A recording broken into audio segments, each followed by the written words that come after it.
So the Democrats are absolutely whacked when it comes to young men, and they know it. They're well aware. This is why they've been trying to be like, can Hassan Piker win over young men for us? And the answer is, of course, no. This is a poll from yesterday, series of polls, but a report released this month saw Democratic firm Catalyst, or the party, losing 9 points in support among men aged 18 to 29 years old in the last 4 years, including a substantial drop amongst young men of colour.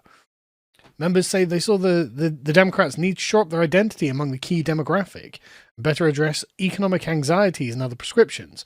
But the problem is, there is literally nothing the Democrats can offer them, because everything the Democrats want is the reason for things going badly for young men. Because, of course, Democrats have been the party of, we hate men, we hate straight people, we hate patriarchy, we hate successful young men who want to, say, buy houses, get jobs, have their wives barefoot and pregnant in the kitchen. And so the messaging is, why don't you be a soy-filled cuckold and eat the bugs, drink the soy juice, and forever be a loser and worship at the feet of some girl boss who despises you, will never have sex with you, and will literally run away with some guy who doesn't do what you do. Some Chad Republican, which is, again, how they couldn't help but frame Hassan Piker's like bodybuilding body as a MAGA body. It's like, the women will go off with the MAGA guys, and there was a trend, in fact, a few years ago, of the Democrat women being like, yeah, stupid, sexy MAGA guys. And that's the opposite of what the Democrats are offering. And so, unsurprisingly, the Democratic Party is female-coded. The Democrat Party is the party of insufferable, bossy, hectoring women, and the Republican Party has become the party of Chad men who are just like, don't care, didn't ask, not interested, I'm getting on with doing things.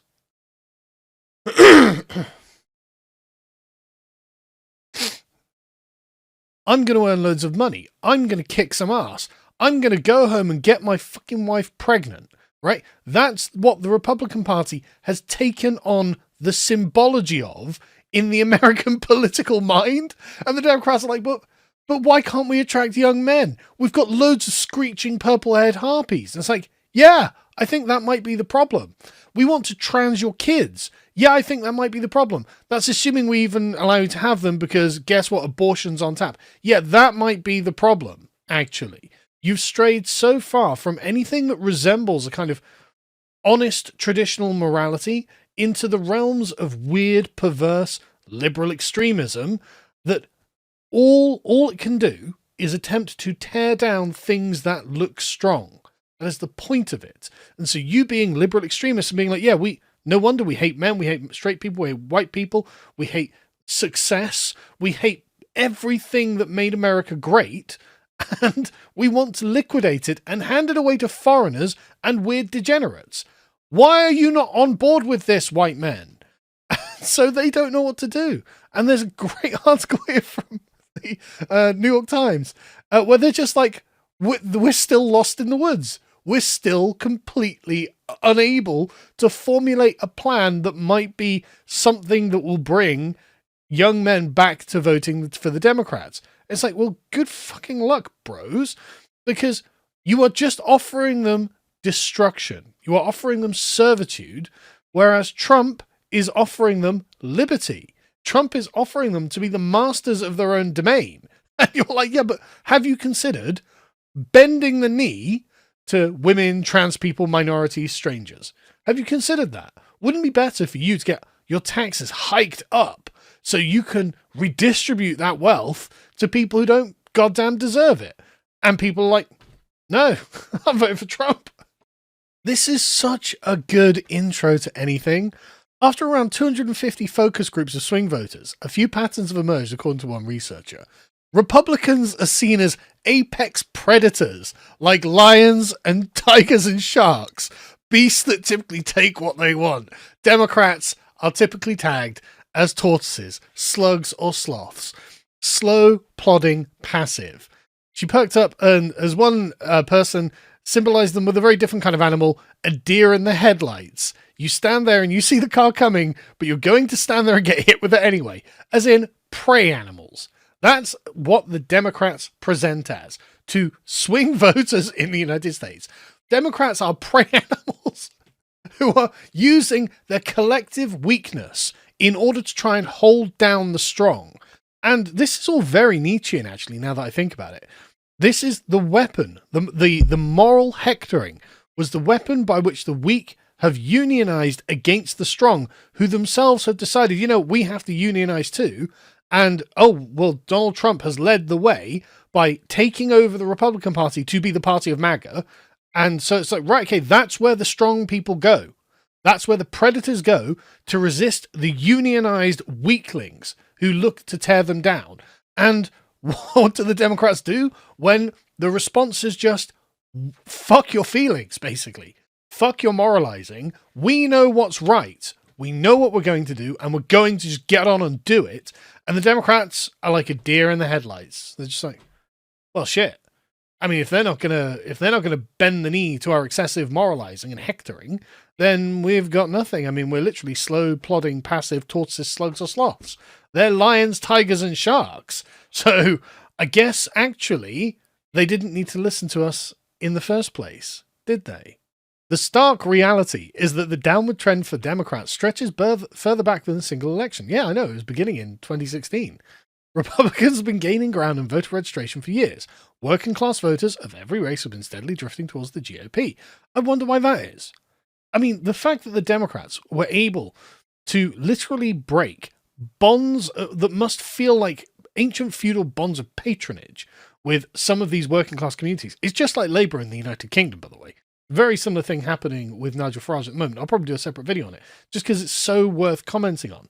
But the point being, if you've managed to miscarry so much and you've taken the socially conservative but economically left-wing working class voters of your country and said, we fucking hate you for being oppressive straight white patriarchs, heteronormative, transphobic, like xenophobic, just bigots who are the worst thing about the country, then eventually the backbone of the country are like, oh, right, you guys are hostile to us.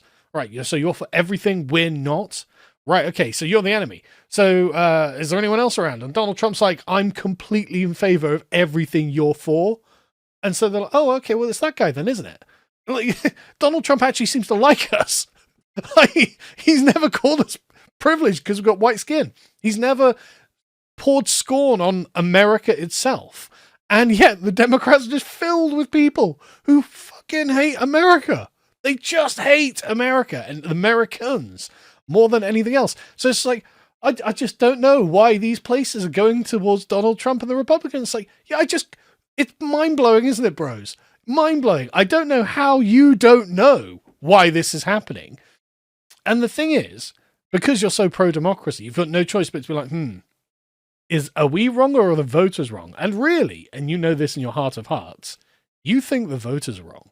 That's why your plan is to interfere with their children in order to brainwash them to not be like their parents, which, again, just to be clear, is not what any of these people want. And when Donald Trump's like, yeah, I'm going to ban DEI and we're going to have a patriotic education, they're like, oh, thank God.